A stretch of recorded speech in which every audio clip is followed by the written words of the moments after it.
Oftentimes, when we get into employment, when we start our careers from entry level, we do not have much experience on how to navigate, nor do we have mentors to guide us through. So today we're with Mr. Alote, Emmanuel Alote, to help us navigate the career from entry level, mid senior, all the way to leadership roles. And I'm your host, Walter Bono, hosting with Vicky Joseph. Introduce yourself, ma'am. Hi, Vicky Joseph here. Over to you, Walter. Right.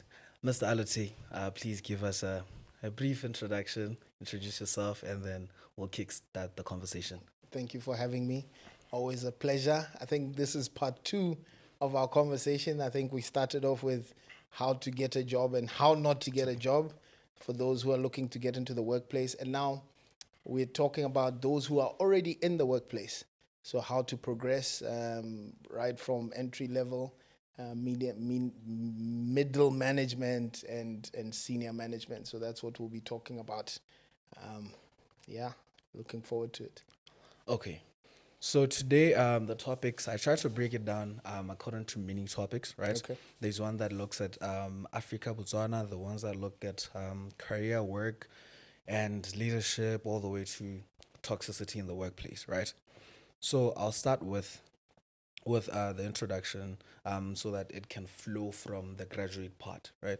So many young Botswana are always told, not even Botswana, Africans, right, are always told, go to school, get a degree, and life will work out. At what point does that promise start to break down? Yeah, because I think once upon a time that was true. That was when the literacy rates were not so high. That was when we were trying to get educated and encourage Africans to go into the classroom because education was a new thing in the beginning. So they had to encourage people to take up education. So they gave them this brochure that makes it look like life is one formula. Yep. A degree is a guaranteed path to your life success and to getting a job. And then what we found out, actually, economics says there's supply and demand. So the greater the demand for jobs or the greater the increase for degrees, you need the employers to also increase and be supplying jobs that would match the degrees. So there's that mismatch. A lot of people have degrees and they don't have the jobs to absorb them. And that's why we have high unemployment rates. I think I call it the impossible formula because you'll never have enough jobs to absorb every graduate, unfortunately. So that's where we are as a start. I think as a continent, as much as a lot more people are taking up education, they are also realizing that maybe education and formal employment is not the only path. There are other things that's possible. There's other things that can be done. You can go into self-employment, there's private sector, there's SMEs, there's a lot more entrepreneurship, there's a lot more options rather than I finished my degree, can someone absorb me, can someone give me a job, you're just waiting there for a handout. No. All right, so you spoke about certain beliefs that people used to hold, that once you get a degree, it's done, someone is going to hire you. So there's this analogy of unteachable truths, right? Okay. So there are certain things that in life generally, no one can teach them to you, in as much as they're reiterated a lot of times in life, but no one can actually teach them to you. For example, one of the most cliche one is money cannot buy happiness. Until you actually experience it and have the money, that's the only time you'll say, okay, now it's true. No one can actually teach you that, right? So I just want to know about someone that just graduated, they just started working. What are those unteachable truths? Before we even start this conversation, that no matter how much you reiterate that concept, this person will not let that sink in up until they experience that and say, okay, Mr. Emmanuel was right on that podcast. So I want us to talk about the unteachable truths of employment for someone that just started working. They'll only get a revelation the time they actually get to experience that. What are the common ones in employment? I think the first one I'll give you is money does not equate to happiness. So money or getting more money or getting promoted, money is not a motivator. So in work, a lot of people think, oh, the more money I get, I'll be motivated to do more work. You won't. Money doesn't motivate work at all. So you find, unfortunately, it's not a nice thing to say, Yeah. but some of the highest paid people are not hardworking, and they are not interested in doing the dirty work or the donkey work, as I call it. So money doesn't motivate when it comes to work. You have to be self-driven. It has to be greater than yourself. You need a greater purpose as to why you are in the workplace and why you're working, because it's not money. That pay slip, that salary, that increase will never give you that happiness you're looking for. I think that's a fundamental one for anybody who thinks I'm climbing the ladder, I want the reward, I want to get to the top, more money, more money, more money. No. But a comfortable car and a comfortable house does that not somewhat equate to happiness? You'll get there and find out. That's it. So now I feel like you're at the point of revelation. You've passed through middle management. Now you are executive position, right? So what was that realization for you? What was your motive? What did you realize that this is actually what motivates me? This is actually my purpose. It was never money, it was this. So according to you, what was it before you actually go to maybe the other items you might have about unteachable truths? Okay, that's a good one. So I'm motivated by impact. That's really what I'm looking for. I'm looking for impact. You get to a point where you want to make a difference. It's especially when you're in the corporate world. You do a lot of things. Okay, yes, you personally are benefiting, but you want to see the wider society being influenced. I want to move the dial. If you're ambitious, you'll want to do more. Like you're looking for grand scale type of activities that make a greater impact. And, not to name drop, but I'll tell you, I'm with Access Bank. Yeah. Access Bank, our purpose is to make a positive impact in Africa. Yeah. We're an African bank looking to make a positive impact. And that's why I'm part of that organization. Our ambitions align. We want to make a positive impact. And really, that's really what I'm pursuing in terms of career-wise. I look for roles. I look for activities that leave an impact. You want to be remembered not for your salary was going up or you had a nice title, but okay, I did this. I supported this. This happened, as under my watch. I did the impossible. I changed the sector. I moved the dial. That's what we're looking for. One question, just one last one on this one before we get to the main topics. So now, Maslow's hierarchy of needs. Yes. If you don't have water, Self-actualization. it's at the top there. Right. Are you going to seek for impact before you get the money? Do you feel like if you didn't have, maybe you hadn't gotten to the position of the executive position, maybe you're making the amount of money you wanted to make, would you be able to seek for trying to be impactful? Or does it come chronologically? You have to get the money first, and then you look for other things. Well, look, there are people who survive on a salary of 1,000.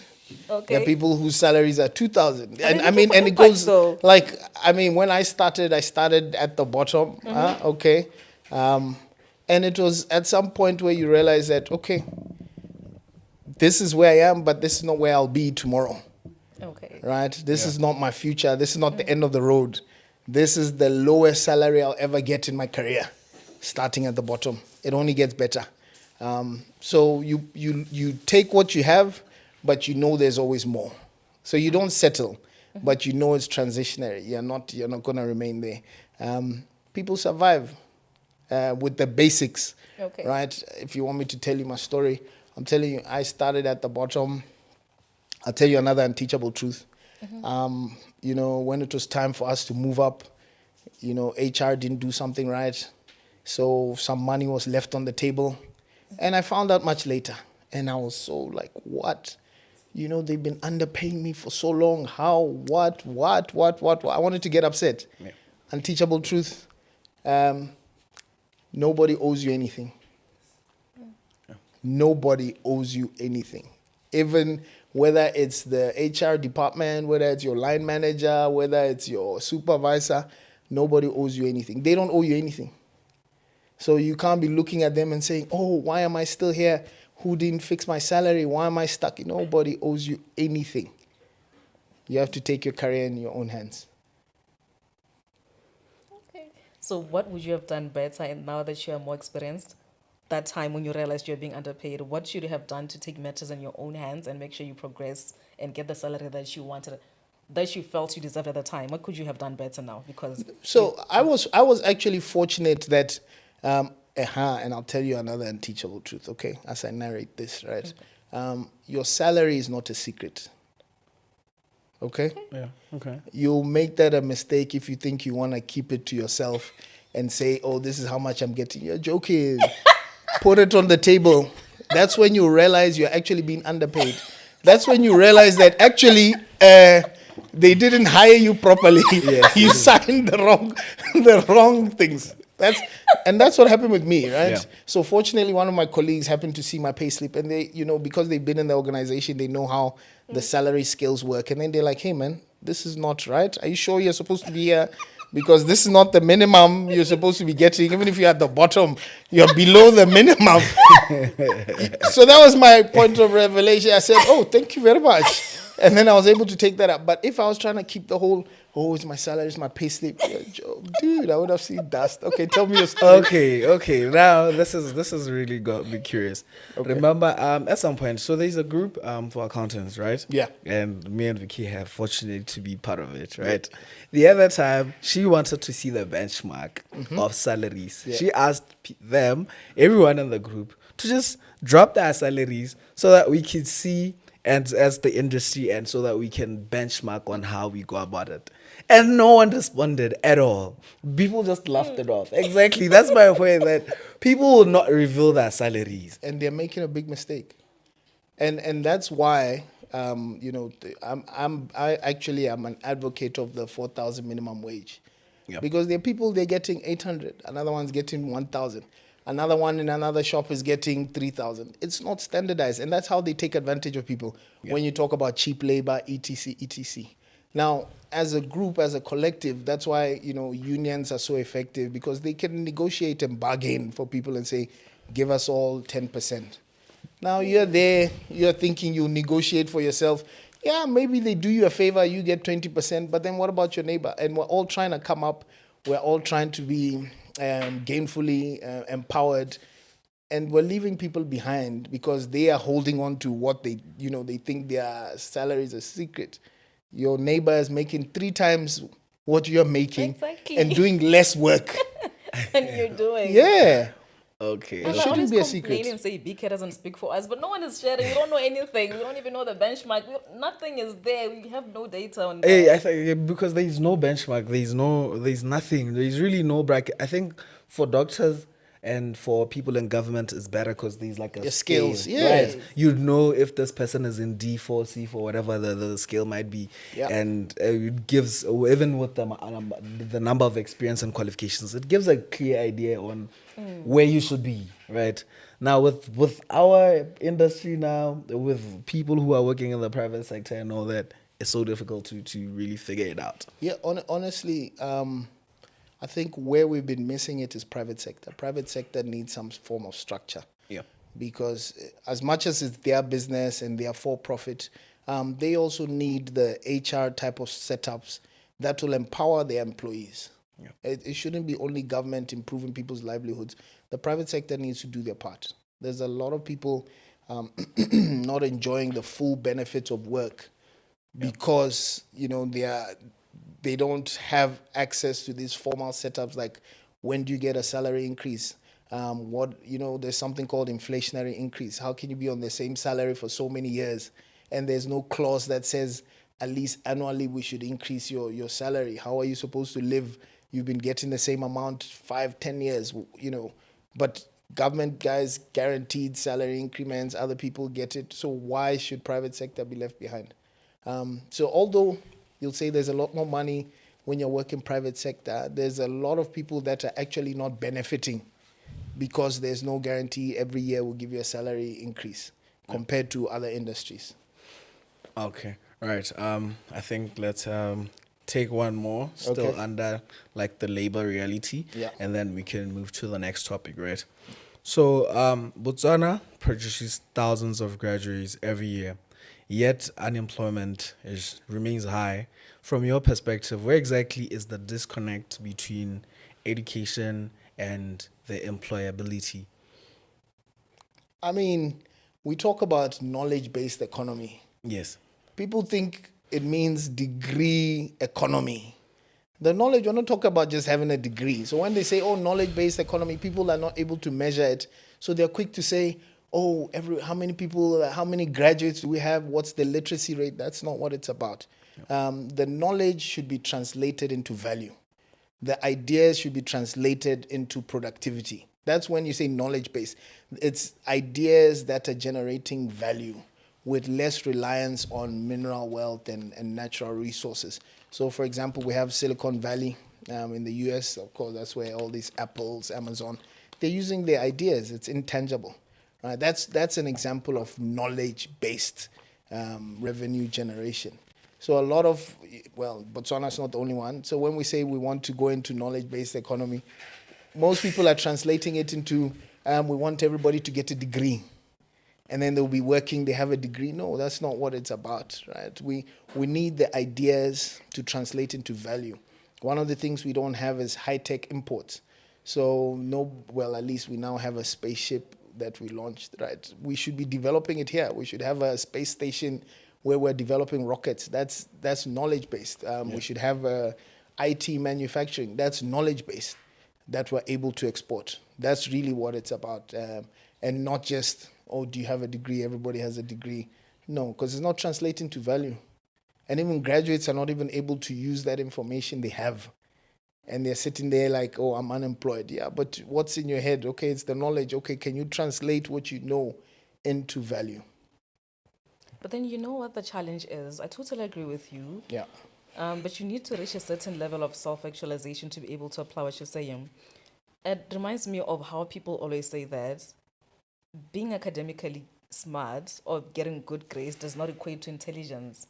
But that is the only way we have a metric to say maybe this can amount to intelligence, because there's some sort of a metric. When there's no metric of anything, it's hard to measure anything. It's even hard to even action it, right? So now how do you make people, like, how can you put metrics to that knowledge-based economy? Because when something is not properly, we don't break it down into actionable points, it's very hard to implement in your personal life. You need to reach a certain level of self-actualization to be actually able to put that into effect. I mean, you're partly right, but then we also have the basics, right?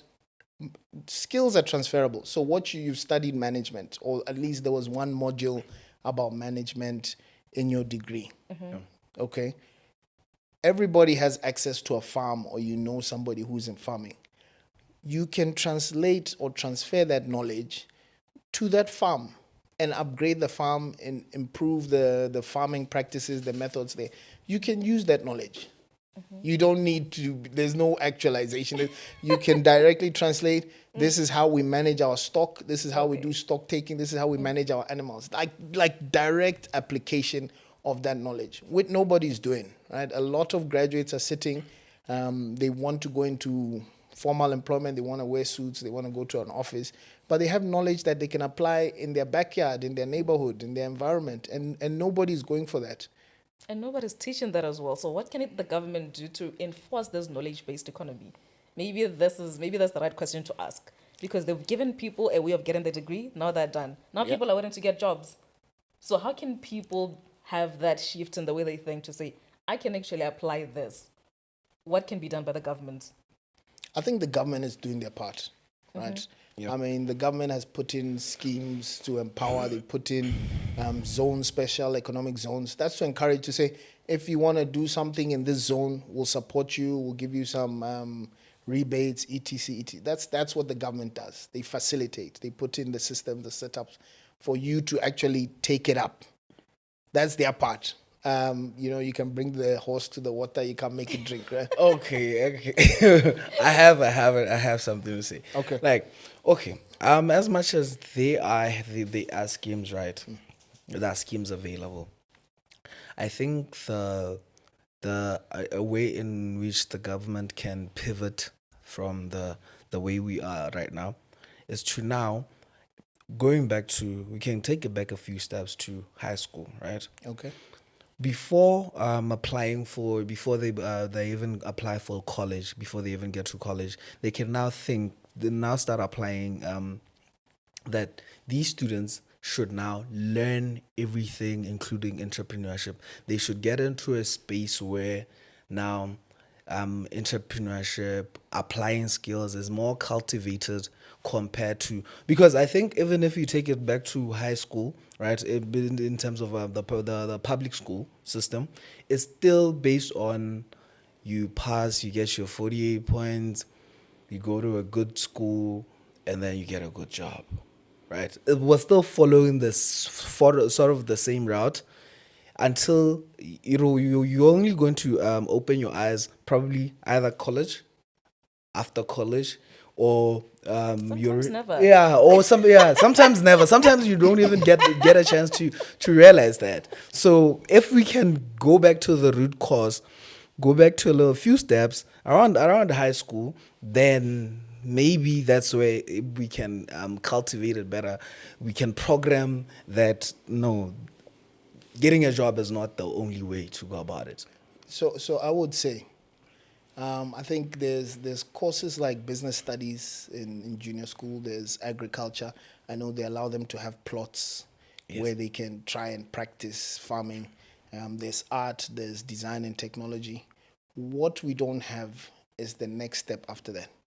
Yes. Right? So okay, the children have plots. They grow some spinach, and then what? Exactly. They take it home.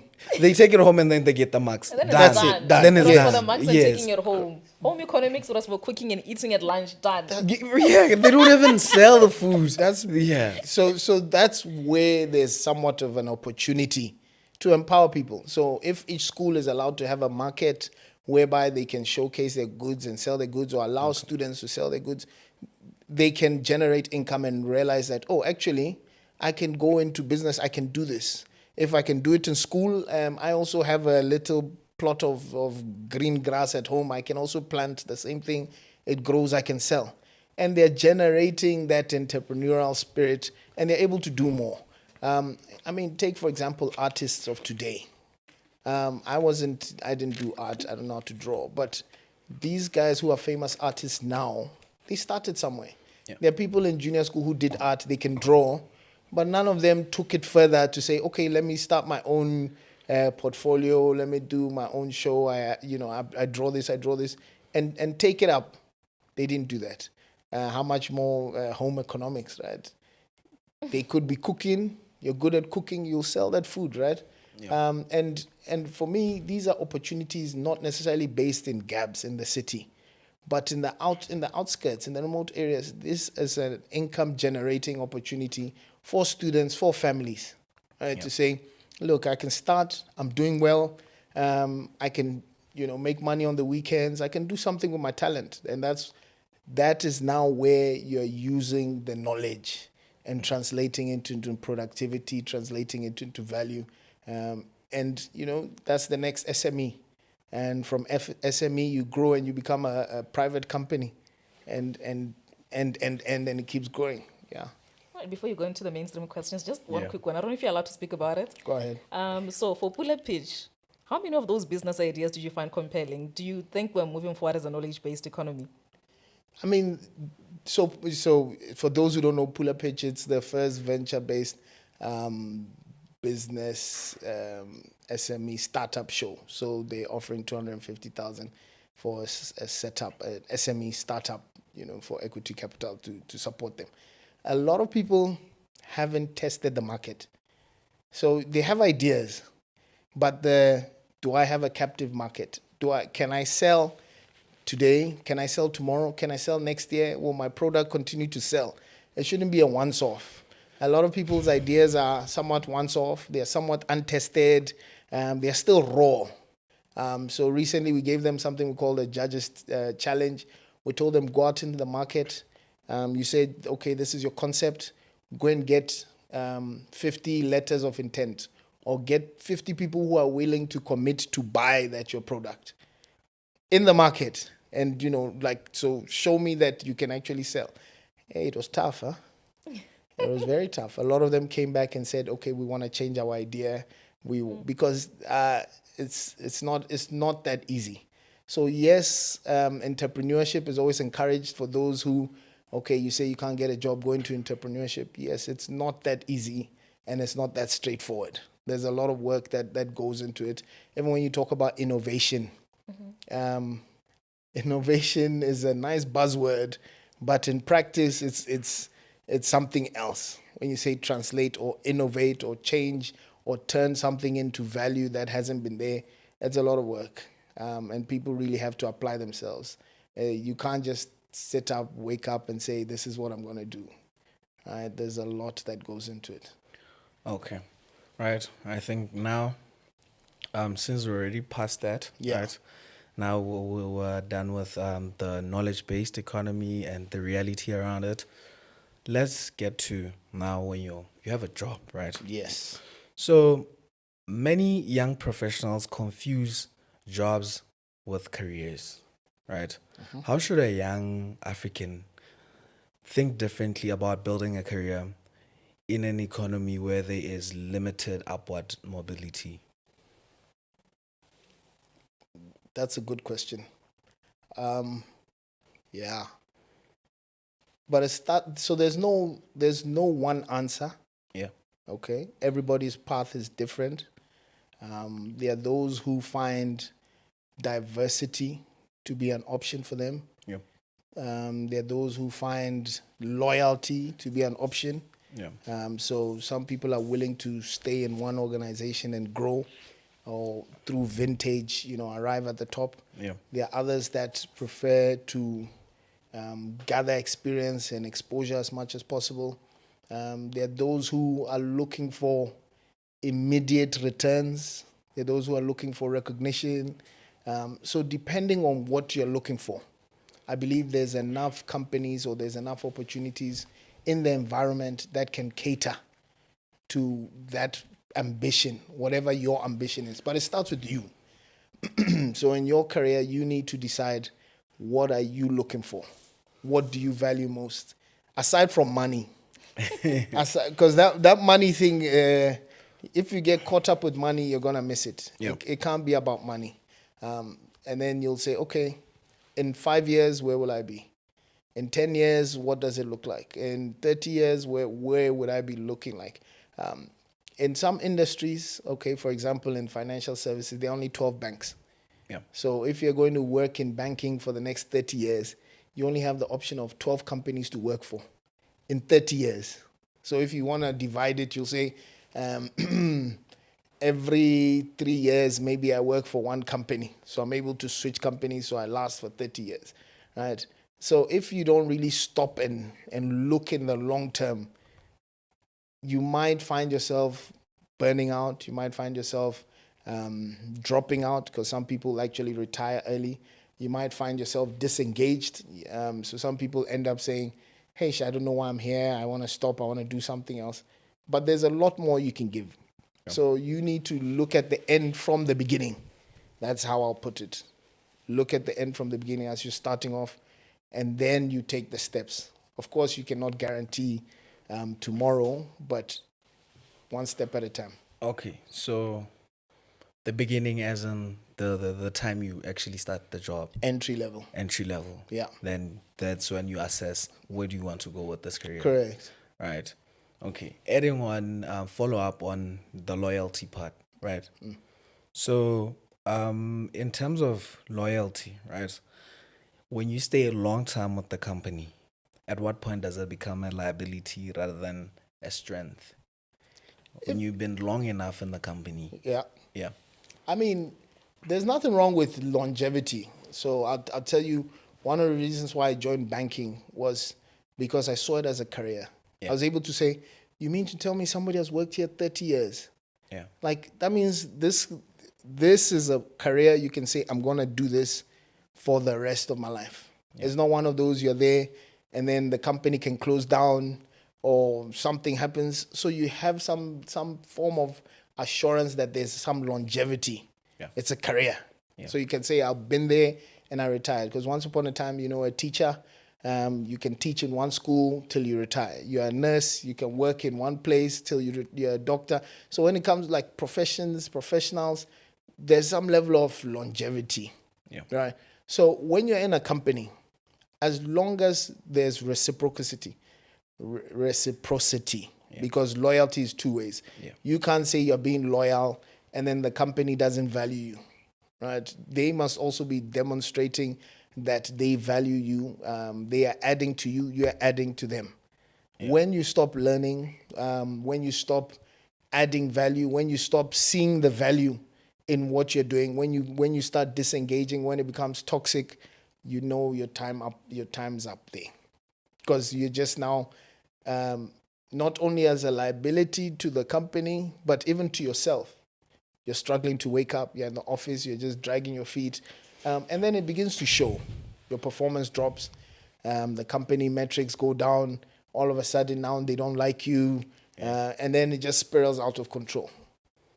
Okay. Yeah. So if you're no longer interested, you need to look for other options immediately, or find a way to rejuvenate your interest in that profession or in that career or in that workplace. You know what, I have found this to be very interesting about loyalty and having a job versus having a career, right? So for someone that's just starting out, do you think, because according to me, I think when you're starting out, it's okay to look at your job as a job. And then once you get to middle management somewhere there, now you start seeing, now I can start building a proper career. This is because when you're starting out, it's very hard to progress internally.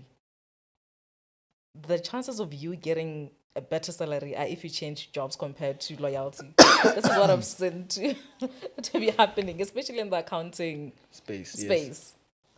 If you work for one company for 5 years, trust me, in 5 years, you'll not even have reached the average of 10K if you're in that one same company.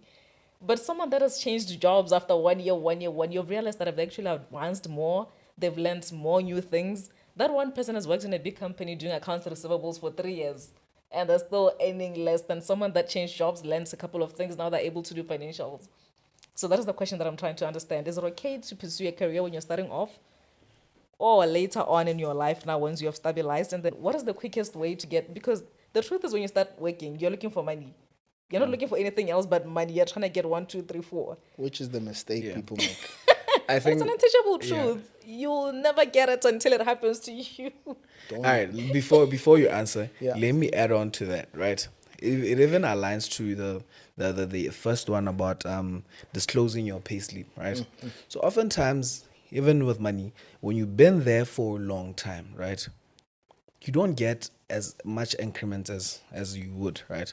And also, you'd see that somebody who joins in from a different company, they are going to earn more than you, even if with the same experience, same qualification, they're going to earn more than you. So now, how do you navigate that? How do you ensure that, no, when I'm moving, is it the right, which one is the right way to go about it? Job hopping? Because the truth is, people don't value you when you're around them. They feel like you're not bringing anything. You're that person that's outside. Very valuable. They're bringing in exactly. They haven't even getting 10K increase. I don't know. They even if they don't know how the person works, they will be disappointed later. Sometimes, oftentimes they get disappointed later, but they would have given that person a bigger salary than the most loyal person in the company. So that's why, when does loyalty become a liability? You guys are missing it, man. Okay. So let's start with what you're saying. Yes. Okay. Somebody is doing accounts receivables. Yes. Okay. And then they move over, and now they're able to do other things. What is that? They've gotten more skills. Yes. That's what it is. They've gotten more skills. Now they can do financials. Yeah. So they've increased their skills. They've increased the value they can bring. So if you're still doing the same activity after 3 years, your role is still the same thing. You haven't grown in terms of your skills. You haven't added to yourself. You're still going to get the same money. Mm-hmm. So nothing is stopping you from adding skills to yourself, even if you're in the same company. So if your company allows you to rotate, if it allows you to work on projects, if it allows you to do extra things, you can volunteer, you take on those skills. Mm-hmm. Now, when you say they're hiring somebody from out there, yes, they're hiring them for what they consider to be exposure and skills and diversity, because they'll say you're there, you're still doing the same thing, basically. Basically, your mindset is still Yeah. you're still looking in one direction, and they want diversity. Yeah. But it's also an opportunity. Take on more skills. Companies nowadays actually prefer to promote from within.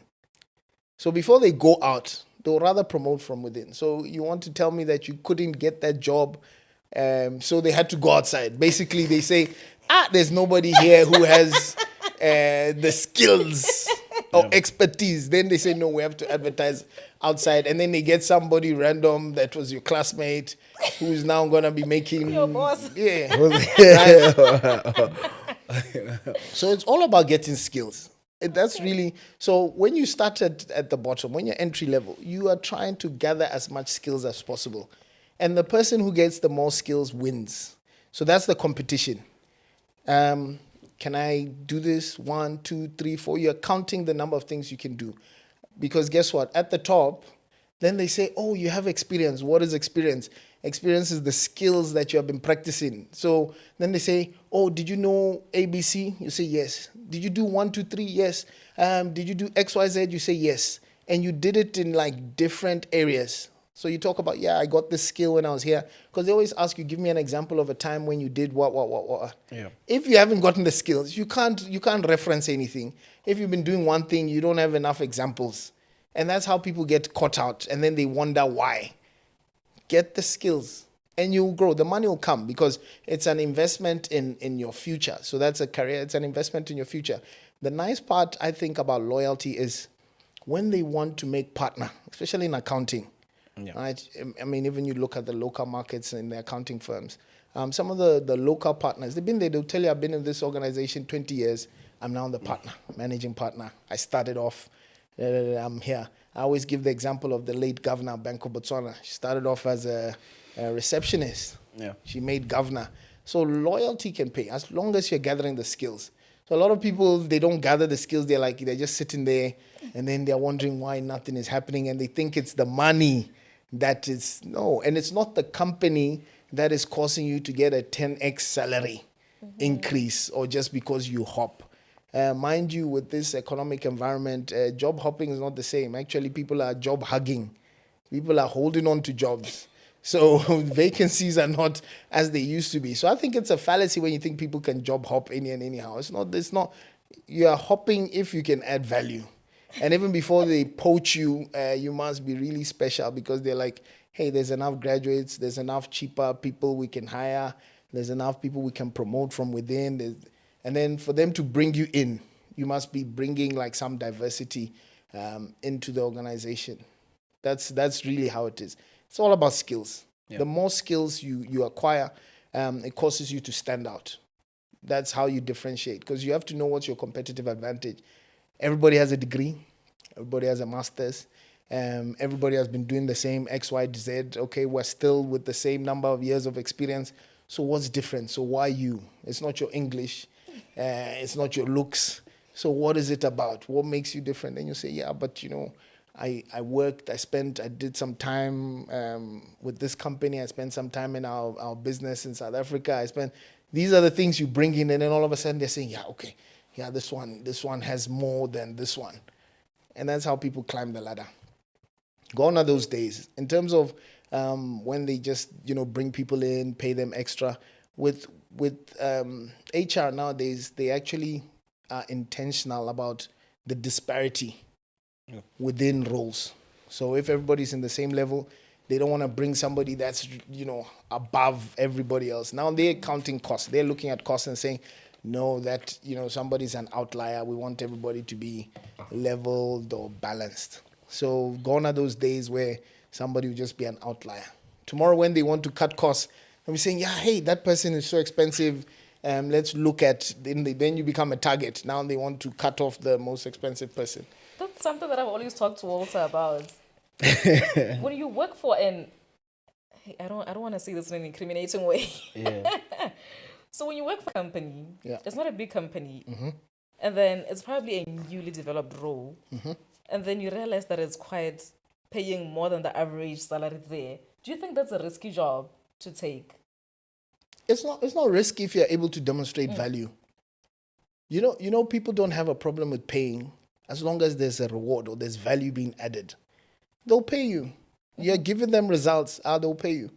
When they're seeing what you're doing. So it's not like you're there and then they're asking, so what does this person do again? They just sit there and speak English.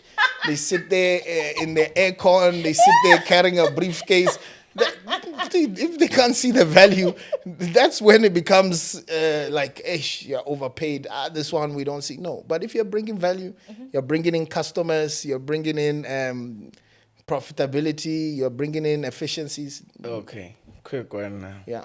So now, in a situation whereby the department you're joining Yeah. is not the one that brings in the income, Yes. right? 2, the position is relatively new. 3, the company does not have like a big cash flow, right? Correct, yeah. So it's really dependent on the billing, right? Now, should you be able to take it? It's an SME. No, there's nothing wrong. So I'll tell you something I learned, or what you learn, like in corporate governance and in banking, right? Yeah. Actually, the revenue generating executive is only one. Yeah. So in an exco team of 10, only one person actually makes money. So one makes money, the other one is legal, the other one is HR, the other one is marketing, the other one, and you, the one making money, you're surrounded by all these people who you bring money that pays all their salaries, right? And, when they're on the table, everybody has a voice. So there's nothing wrong with, being in you call it a cost center. So they don't generate revenue. There's nothing wrong with that. You're still adding value. Because guess what? If, for example, you should fail an audit, the whole business shuts.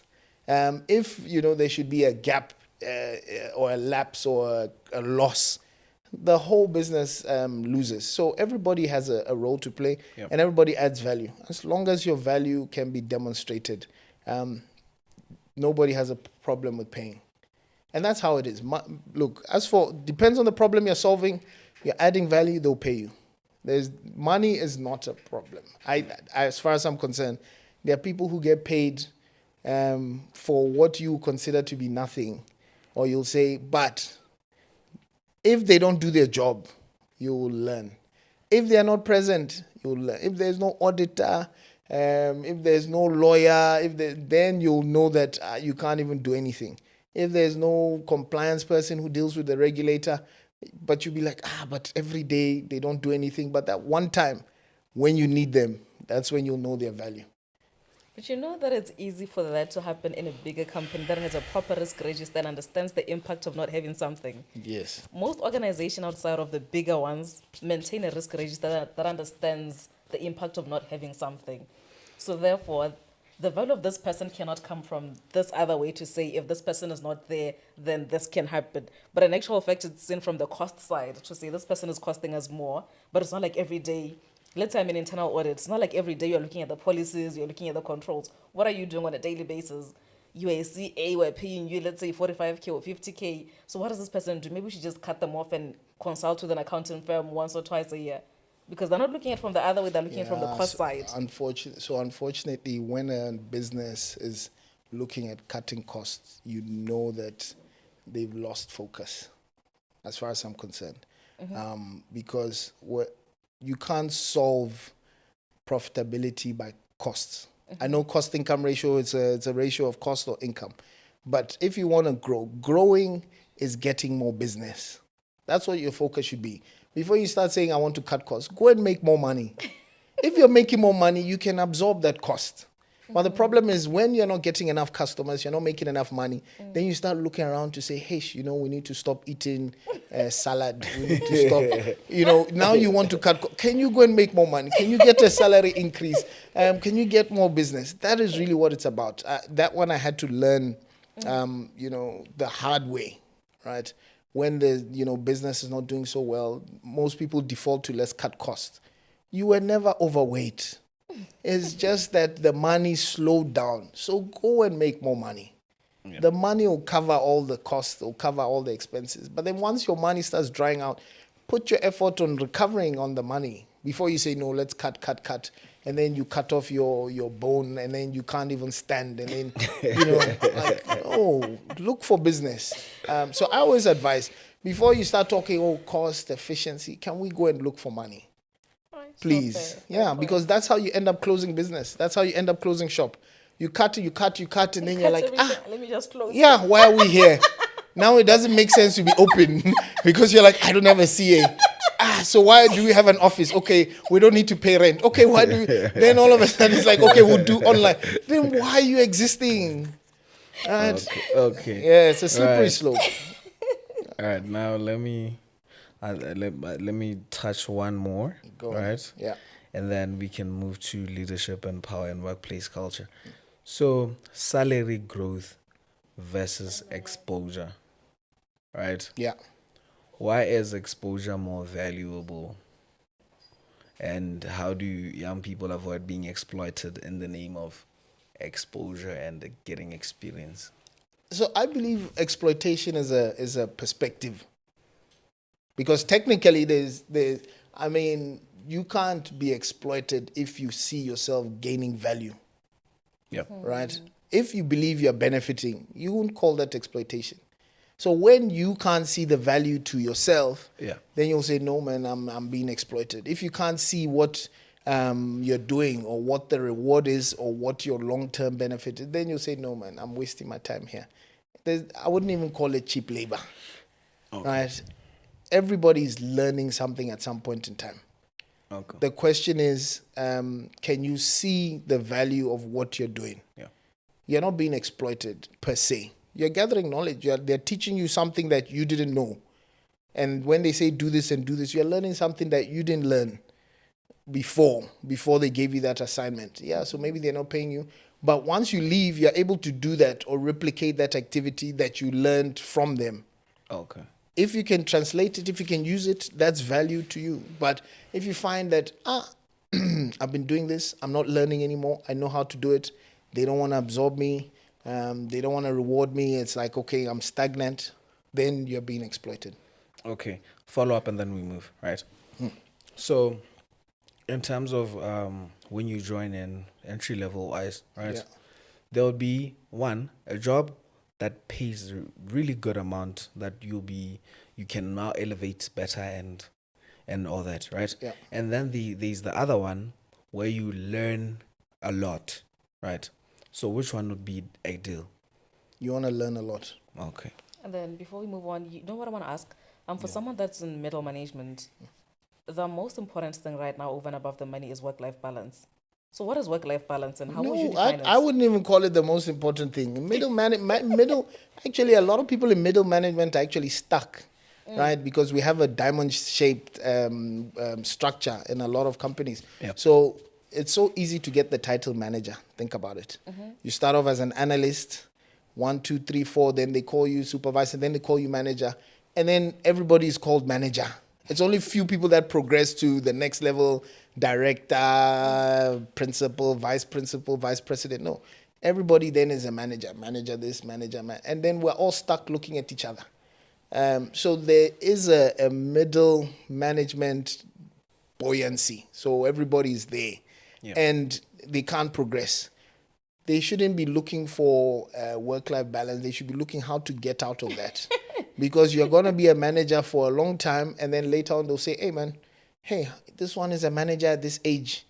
Please, we need to cut down some people. Let's give them a package. And those who've been there for a long time saying work-life balance, because now you're not prioritizing, you're not as hungry as the analyst who wants to be promoted to be a manager, you get kicked out. But before we move on, just a quick one because we're running out of time. I'm asking because by the time you're a middle manager, that's the time you're probably getting married, that's the time you're having kids, that's the time when your life is actually settling, you're getting a better salary. So that's one of the things that you're trying to look for. So I'm just wondering that how does someone that's in middle management say, okay, no, fine, I'm not really, because life is really short. If you chase money and try to go ahead, you'll realize that you never spend time with your kids. No, you can do anything at any time. You can have children we have enough people at the top. That's when they're having children. Like for real. Like, but that's a fact. you can't say no. You can push all the way to the top, and then you have your maternity 6 months, and you're the CEO. You say, okay, yeah, it's allowed. Right? So there's no formula. Nothing is left behind. Okay. You can do anything at any time. You can even have kids before you even enter work, and then you don't have to worry about kids. Now you can focus on working, right? All right, fair. You're Okay, thinking well, about it. I'm no, not that giving you was- ideas. That was a controversial one. No, it's fine. It's Yeah. fine. It's fine. Right. Let's move to like surviving and then organization, right? Yeah, So when merit is ignored.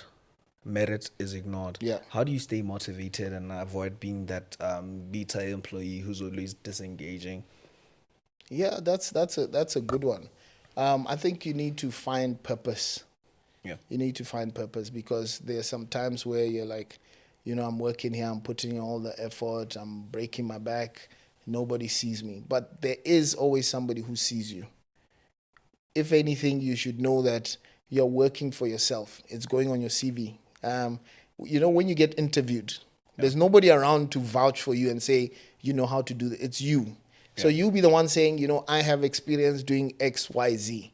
So when you're working, when you're you're breaking your back, you're doing extra work, it's for you to translate that in the interview and say, actually I've worked on this type of project. Although it was the hardest project of your life, you were not rewarded, late nights, but you use it later on when nobody's there, and you get the benefit. But you need to find a greater purpose. Yes, there are those slumps where you feel underpaid, you feel unrewarded, unrecognized, but you have to, you push through. The recognition always comes. Okay. What do you think of witchcraft? Is it possible to be bewitched and you never seen? Never seen. Like no one is, like you're putting in the effort, but it just goes and disappears. Is it something that you believe in that it happens? That concept like witchcraft, things like that. So what do you think? So there's one I heard about. They call it an umbrella. Okay. So umbrella is like, an umbrella, if from the top you can't see who's behind. Yeah. So there are some people, they cover them. So if your boss is using you for your skills, they want to keep you under them, because definitely no one will see you. Yeah. But you're the one giving them all the ideas. You're the one making them shine. So they want to keep you there because you make them shine. That's the one I've heard of, right? But you need to, once you realize that, you need to find ways to get your work exposed. Like to say, talk about what you're doing, highlight it, or send emails. You need to find a way to get out of that, because people who take your recognition, they'll take credit for the work you're doing. They do that all the time. You need to be conscious and say, here they'll never mention my name in the meetings. They'll never say, well done. No. So run to LinkedIn. Run to LinkedIn and say, I did this project. I want to recognize myself. I'm pleased to start putting all these posts. All right. Yeah. So that's tell you don't believe it. That's tell more tell. So you don't believe in black magic at all. This is Africa. I believe in anything. Anything can happen. There's lightning that can come indoors. Only in Africa. I'm not gonna follow up on that. I'm not gonna No, engage. this is Africa. So I'm not gonna engage. Okay, fine. Then when do you know? But since let's say you are demotivated and now you feel like the workplace is toxic, when is that the time to say, you know what, let me walk away, right? Yeah. Looking at the fact that you just mentioned that unemployment is really high. One, people can job hop like that. They're trying to retain their job as much as possible. So when do you know that? When is it a sign to say it's okay, I'm going to walk away? I think the first one is when your health is at stake. Yeah. So you don't want to die in the workplace. That one, it's Physical health. Physical health. Yeah. Your physical health matters. So if you find that the stress is making you immobile, or so some people, when they have stress, they have pains in the body, they have backache, you have to go for physio. If your health is deteriorating because of work pressure and work stress, it's not worth it. It's you need that physical ability to even continue your life. You can't die in the workplace. I think that's the first one. I think the second one, of course, you say mental health. If you're going into depression, you're going into panic attacks, because these are some of the things, the side effects of a toxic environment. You know that you need to get out of there. So you have to preserve yourself, who you are, before you got into the workplace. You have to be sane. You can't go in there and it's like a mental institution. You come out like you've lost your mind. No, you don't need that. The recovery from that kind of impact is actually too great. a risk to take. Okay. Yeah. All right. So, in closing, right now you're in an executive position. Maybe in one word, how would you say you got there? So there's a combination of educational background, social networking, Okay. performance, recognition, and then the one at the top is opportunity. Yeah. Opportunity happens at any time. So you join an organization that is growing, all of a sudden doors open. Or you join an organization that is expanding into other markets, doors open. So the opportunity, new roles come up, new opportunities come up. It's the opportunity, because the opportunity determines the next step you take. You can't apply for a job that's not available. Yeah. Yeah. Right. Opportunity. Okay. So I'm going to close with one last question, because Yeah. I think it's already time, Yeah. right? So what advice would you give to a young African who feels like they are left behind, despite everything they're doing right? It trickles down to what she said about witchcraft. They feel like they're doing everything right, but they feel like they're left behind. Their peers are overtaking and going at a faster pace. So what I'll say is, we don't. Life is a marathon. So there are some people that start off at a sprint, but Yep. there's no guarantee that they'll make it to the finish line. Yeah. I think the older you get, you realize that some of your peers, they fall off. Some of them, not that you wish them harm, but you find some of them get into accidents, and all sorts of things happen along the way. And then you realize that actually, life is not about what we see now. The road is quite long. So even though you're trying in one area of your life, surely another area should be demonstrating growth. So some people, yes, you may be struggling career-wise, but you have a good family, or you have supportive relationships. There's always a balance. So it is not always all the chips are down and everything is all negative and everything is all bad. Even if so, you must persevere, because the story can always change. Always. All it takes is just one, they call it breakthrough for a reason, right? One big break, one opportunity, one application, one business idea, one interaction with the right person, and the story changes. Sometimes you need to change your environment. So if you are in a particular environment, things are not working, maybe you need to move out of that environment, go somewhere, try somewhere else. Try something new in a different place. Yeah. And you will move. You will move, guaranteed. Nobody remains in the same place forever. Okay. Vicky, you don't have any follow-up question? No follow-up questions. Okay. We're out of time. All right. Thank you so much, Mr. Alate, for walking us through. I went, if at all we had enough time, I think we would dive deeper. I think we're going to need a third episode for this. Anyway, thanks for tuning in to Gingerbread Podcast with Vicky Joseph and Mr. Emmanuel Alate. Have yourself Happy New Year and a Merry Christmas, and get ready to kickstart 2026 with very good intentions on your career, on your business, and all that. Thank you so much. Thank you so much. All the Bye. best.